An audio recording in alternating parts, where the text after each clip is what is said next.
നമ്മുടെ SSLC English എക്സാമിന് ഉറപ്പായിട്ടും ചോദിക്കുന്നൊരു ക്വസ്റ്റ്യനാണ്. പോയത്തിൻ്റെ അപ്രിസിയേഷൻ എഴുതാൻ വേണ്ടിയിട്ട് പറയും. ഓക്കെ, നിങ്ങൾ കാണാതെ പോയങ്ങൾ എല്ലാം പഠിക്കുക, അപ്രിസിയേഷൻ എല്ലാം പഠിക്കുക. ഇനി ആ അപ്രിസിയേഷൻ എഴുതുമ്പോഴത്തേക്കും നിങ്ങൾ ശ്രദ്ധിക്കേണ്ട കുറച്ച് കാര്യങ്ങളുണ്ട്. അതിനൊരു ഫോമുണ്ട്, ഒരു ഫോർമാറ്റ് ഉണ്ട്. അതാണ് ഞാനിവിടെ പറയാൻ പോകുന്നത്. അറിയായിരിക്കും മിക്കവാറും ഉള്ളവർക്ക്. ഓക്കെ, അറിവുള്ളവരുണ്ടെന്നുണ്ടെങ്കിൽ നമുക്കൊന്ന് നോക്കാം. അപ്പോൾ ആദ്യം വേണ്ടത് ടൈറ്റിലാണ്. അപ്രിസിയേഷൻ എഴുതുമ്പോഴത്തേക്ക് ആദ്യം ടൈറ്റിൽ എഴുതണം. നിങ്ങൾ ഏത് കവിതയുടെ അപ്രിസിയേഷനാണ് എഴുതുന്നത് എന്നുള്ളത് നിങ്ങൾക്ക് ടൈറ്റിലായിട്ട് എഴുതാം. ഓക്കെ, അപ്പോൾ ആദ്യം നെയിം ഓഫ് ദി പോയം അല്ലെങ്കിൽ നിങ്ങൾക്ക് ഇഷ്ടമുള്ളൊരു ടൈറ്റിൽ കൊടുക്കുക ആ ഒരു കവിതയായിട്ട് ബന്ധപ്പെട്ട്. ഇനി ഇൻട്രൊഡക്ഷനാണ്. Introduce the author and the theme of the poem in general. ആരാണ് കവിത എഴുതിയിരിക്കുന്നത്, ആ പോം എഴുതിയിരിക്കുന്നത് ആളാരാണ്, അതിൻ്റെ ജനറൽ ആയിട്ടുള്ള തീം എന്താണ് എന്നുള്ള കാര്യം കൂടെ നമ്മൾ ആദ്യമേ തുടക്കത്തിൽ തന്നെ പറയുക. അപ്പം ഇന്നയാൾ എഴുതിയ കവിതയാണ്, ഇനി അതിൻ്റെ ജനറൽ തീം ഇതാണ്, അല്ലെങ്കിൽ തീം ഇതാണ്, അല്ലെങ്കിൽ അതിലൂടെ കവി പറയാൻ ഉദ്ദേശിക്കുന്ന കാര്യം ഇതാണെന്നുള്ളത് ആദ്യമേ പറയുക.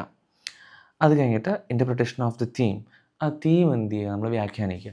ആ തീം എങ്ങനെയാണ് അതിലൂടെ അവതരിപ്പിച്ചിരിക്കുന്നത്, എന്തെല്ലാം കാര്യങ്ങൾ പോയിട്ട് അതിനുവേണ്ടി യൂസ് ചെയ്തിട്ടുണ്ട്, ഏതൊക്കെ കാര്യങ്ങൾ പറഞ്ഞിട്ടാണ് ആ ഒരു തീമിലേക്ക് എത്തുന്നത് എന്നൊക്കെയുള്ള കാര്യങ്ങൾ എന്ത് ചെയ്യാം, നമുക്ക് എഴുതാം. ആ തീം ഏതൊക്കെ ലെവലിൽ പ്രസൻറ്റ് ചെയ്തിട്ടുണ്ട് എന്നൊക്കെയുള്ള കാര്യങ്ങളൊക്കെ എന്ത് ചെയ്യാം, നമുക്ക് എഴുതാൻ പറ്റും. ഇനി അത് കഴിഞ്ഞിട്ട് നമ്മൾ അടുത്ത സെക്ഷനായിട്ട് നമ്മൾ ചെയ്യേണ്ടതെന്ന് പറഞ്ഞു കഴിഞ്ഞാൽ ഇതിനകത്ത് ഉപയോഗിച്ചിട്ടുള്ള പ്രധാനപ്പെട്ട പൊയറ്റിക് ഡിവൈസസ് എന്ത് ചെയ്യുക, നമ്മൾ എഴുതണം. മെറ്റഫർ, അലിട്രേഷൻ, അസനൻസ്, സിമിലി, പെർസോണിഫിക്കേഷൻ, ഇങ്ങനെയൊക്കെ പറയുന്ന കാര്യങ്ങളുണ്ടല്ലോ, നമ്മുടെ സിംബൽസ്, അങ്ങനെ ഒത്തിരി കാര്യങ്ങളുണ്ട്. ഇമേജറി, ഇമേജസ്, ഇതൊക്കെ നമ്മൾ എന്ത് ചെയ്യണം, എഴുതണം.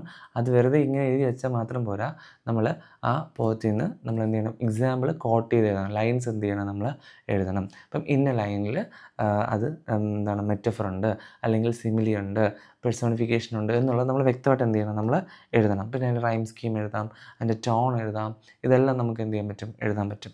ഇനി അത് കഴിഞ്ഞിട്ട് ലാസ്റ്റ് നമ്മൾ കൺക്ലൂഡ് ചെയ്യുന്ന സമയത്ത്, നമ്മൾ എഴുതി അവസാനിപ്പിക്കുന്ന സമയത്ത് ഈ ഒരു കവിതയ്ക്ക് ഉള്ള കണ്ടംപററി റെലവൻസ്, ഇന്ന് ഈ കവിതയുടെ ആ ഒരു തീമിന് എത്രത്തോളം പ്രസക്തിയുണ്ട് എന്നുള്ള കാര്യം കൂടി എന്ത് ചെയ്യണം, നമ്മൾ പറയണം. വേണമെങ്കിൽ നമുക്ക് കുറച്ചും കൂടി എന്താണ് നമ്മുടെ പേപ്പർ വാല്യൂ ചെയ്യുന്ന ആളിനെ ഇമ്പ്രസ് ചെയ്യാൻ വേണ്ടിയിട്ട് നമുക്ക് ചേർക്കാൻ പറ്റുന്നതാണ് the lines you like the most. Okay, നമുക്ക് ഇതിനകത്ത് ഏറ്റവും ഇഷ്ടപ്പെട്ട വരി, ഇപ്പം എനിക്ക് ഇഷ്ടപ്പെട്ട ലൈൻ ഇതാണ് എന്ന് പറഞ്ഞ് എഴുതിയിട്ട് അതിനുള്ള കാരണം കൂടെ നമുക്ക് എഴുതാൻ പറ്റും. ഇപ്പം നോർമലി കവിതകൾ വായിക്കുമ്പോൾ ചില കവിതകളിൽ ചില വരികൾ നമ്മളെ വല്ലാണ്ട് ആകർഷിക്കാറുണ്ട്. അപ്പോൾ അത് നമുക്ക് എന്ത് ചെയ്യാം, കോട്ട് ചെയ്യാൻ പറ്റും. അത് എന്തുകൊണ്ട് ഇഷ്ടപ്പെട്ടു എന്നുള്ള കാര്യം എന്ത് ചെയ്യാൻ പറ്റും, എഴുതാൻ പറ്റും. അപ്പോൾ ഇത്രയും കാര്യങ്ങൾ ശ്രദ്ധിച്ചു കഴിഞ്ഞാൽ നിങ്ങൾക്ക് ഫുൾ മാർക്കിനുള്ളൊരു അപ്രിസിയേഷൻ എഴുതാൻ പറ്റും.